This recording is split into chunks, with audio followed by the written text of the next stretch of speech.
But let's go back to Lisa. Okay. Low input sustainable agriculture. How did it get started?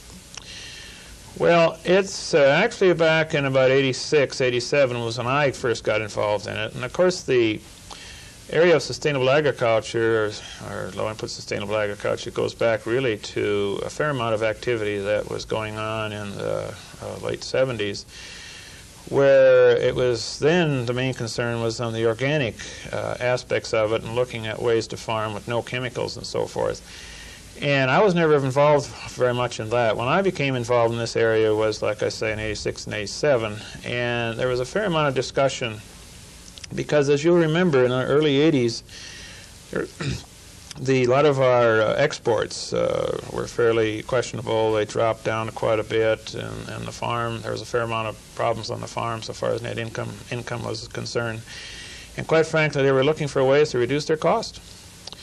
And also, at the same time, begin coming along, we heard just very in the early 50s, mid-50s, concerns about groundwater, which is kind of being discussed about. That long ago, in the mid-50s? Oh, yeah. No, I said mid-80s, rather. I'm sorry. Mid-80s. Okay. I'm sorry if I misinterpreted, but mid-80s is when it was there before, but if you remember, a lot of the pollution problems we dealt with earlier back in the 60s and 70s was primarily point pollution, that coming from large plants that were dumping their waste out into the streams or into the lakes and so forth without any treatment. And the point is you knew where it come from. Yes, right? you could point your finger at the... And of course, most agriculture concerns, really, they call that non-point pollution. And of course, agriculture is only one of them. There's others. But it really wasn't looked at a great deal. But when the concerns, say, the Chesapeake Bay came along, and EPA indicated that, and that's their figures today, is about 70% of the problem in the Chesapeake Bay has its source in some kind of agriculture activity. Now, that's not my figures, that's their figures. The EPA figures. Yes. And but anyway, in the mid-80s, that concern came along so far as groundwater and surface water and these, be it the herbicides and pesticides and fertilizer, nitrates, and so forth, begin being talked about. And also, then you begin hearing more about the concern about food safety, too. But it was a combination of the bottom line for the farmer, being that the export sales had come down in the early 80s, as you remember. Our exports had dropped down quite a bit. And the reason for that was that, quite frankly, other countries were learning how to grow their own food. Countries like India and China and Pakistan, and except for areas that have severe problems like in Africa and other places that, to a large extent, those situations, there's some natural resource reasons for that, but to be honest about it, a lot of it was distribution and political concerns that didn't allow it to occur correctly. So anyway, it was a combination of economics and some environmental concerns, and we had a small amount of research going on in this area at our experiment stations and Agriculture Research Service, but it really wasn't focused. And where I got involved is Dr. Bentley, who was then the Assistant Secretary, and Dr. Jordan, who was the Administrator for CSRS. They had some meetings with people like from Rodale and a number of other folks. So did Peter Myers, who was then the Deputy Secretary, Dick Thompson, and the Rockefeller Institute out in Arkansas. And there was a number of Rural Development Center out in Nebraska. And they began indicating, hey, we've got some alternatives here. We think it'll work. Also, that early report that came out that was done at the end of the Carter administration. And anyway, they had a meeting up in Racine, Wisconsin. They brought a lot of these people together. And really, that was kind of the start of the LISA program, in all honesty. It was sponsored by the Rockefeller Institute and Rodale and a few others. I can't remember them right now. So when you say they brought a lot of people together... It was these outside kind of non-profit groups that were doing research in this area. And they brought in essentially all of the major people doing some research in this area and others. And it was very obvious that there wasn't a whole lot going on and it needed some more funding and so forth. And so also then in the 85 Farm Bill, they had a section in there called the Ag Productivity Act, and that was primarily put in there with, I'm trying to think of the congressman from Oregon. He's no longer in Congress. but also Senator Leahy was involved in that. And they passed a section called the Ag Productivity Act. Now, that doesn't sound like Lisa, but that's really what it is. And basically laid the legislative foundation for the current program that we have. So the combination of, but that came out in '85, and then we had this meeting in '86, and then a lot of people got together and talked to a number of environmental groups. Like the American Farmland Trust, that was very instrumental in getting the conservation part in the '85 Farm Bill. Some consumer groups, a number of conservation groups like the Soil Conservation Society and the National Association of Conservation Districts. A number of those saw there was a need to do some research in this area that just didn't have. And really, probably in all honesty, the biggest reason why this came along came directly from some innovative farmers out there. I was going to say that really, in all honesty, these other groups were involved, but they were getting their kind of their push, quite frankly, from the farmers. And like I say, Dick Thompson was some of those leaders. Dale Ackerlin from I'm sorry, what name? Ackerlin.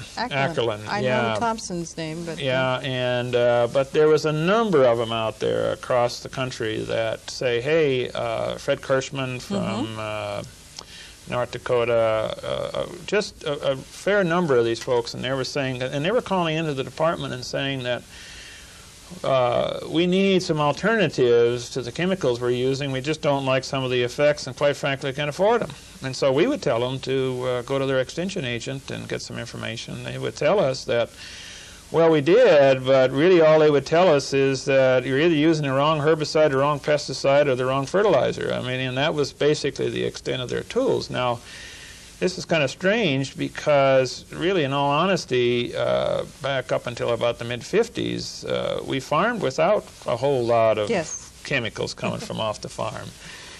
But we, quite frankly, have become very dependent on them the last 40 years. And so that information was out there, but we found it more convenient to use tools that we became dependent on. But there were some farmers saying, hey, there's some side effects to this I don't like. I don't like it from a health standpoint. I don't like it from the effects of sun on the soil. I don't like it from the standpoint of some of the it's affecting the balance in the soil, of the worms I used to have there, and the microbes, and all the things that would do that. I'm concerned about a number of things that are just not good, and some of the people that were buying food were saying, hey, we don't like to have a residue in our food. And so there was a fair amount of rumbling going on out there. And the rumbling was heard. And the rumbling was heard. And so eventually it resulted in a number of groups getting together, and they went to Congress and got funding in '88 for the LISA program. And the first year's funding was $3.9 million. And so, but there was a fair amount of activity behind this.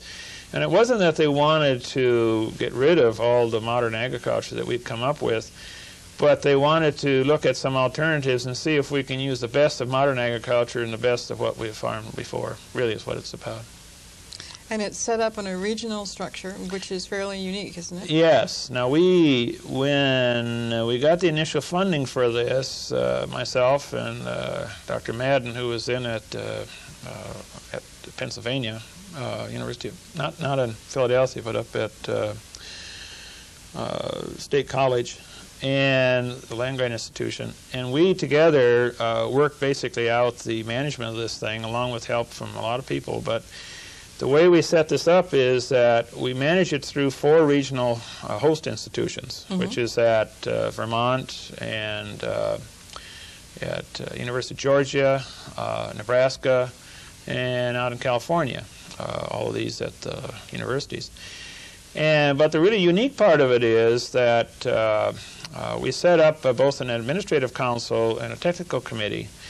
And the administrative council, where basically the final decisions are made, is made up of a representative of the researchers at the experiment station, and Extension, Cooperative Extension Service, Soil Conservation Service we now have involved, We have producers represented, and we have the nonprofits, like the Rural Development Centers or Rodale. And together, these representatives of these 5 or 6 groups basically decide, with guidelines from us, as to how they have to manage it, purely from a regulatory, from guidelines from the standpoint of how we have to run it under federal regulations. But they determine more or less what the priority programs are in that region, and they can do it best. Not better than we can do it from Washington. And so they determine the priority program areas, and then they send out requests for proposals. And what was in the appropriation language from the Senate was that they wanted to have research conducted that would be readily usable to the farmer. So that's always been kind of our focus. In other words, we conduct research, joint projects with the research and the extension folks and the producers. One of the other kind of unique aspects of this is that we encourage very much joint projects between research and extension, but also with farmers, in other words, on-farm research. And in fact, we have a fair amount of activity along that line. So that was the way it was set up. And so the technical committee more or less does a lot of the background work on this, and then they send out requests for proposals, and they get these in. And so we had the guidelines that we had set up so far as how they determine what for a selection process, and having joint partnerships among these different entities was a very high aspect of it. They simply had to have producers and extension and researchers and interdiscipline. In other words, agronomists working with plant pathologists, working with economists. In other words, joint projects were given very high priority. And then the quality of the project and the involvement of producers and these sort of things. And so then, so pretty well in fact, totally, the projects, projects are sent to this administrative council and they review them, and then determine which ones are the best, and make the recommendation to us. We as the federal officials have to sign off on it, but we have not changed any recommendations they've made. So essentially the decisions are made in the various regions. You bet, yeah. And the grants that are given are competitive grants. And they're competitive. We only are able to fund about, we funded both 88 and 89. We're in the process right now of reviewing the 90 ones. We're only able to fund 13% of the proposals. How disheartening. It is, and in fact, we've had a lot of disappointed folks. And so it indicates, though, the extent of interest in this topic. Is there more interest in one region than another, or do you find it pretty much across the board? No, it really is. I really don't see that there's a whole lot of difference. I think the interest is nationwide, and every region has a high interest in trying to do some work in this area.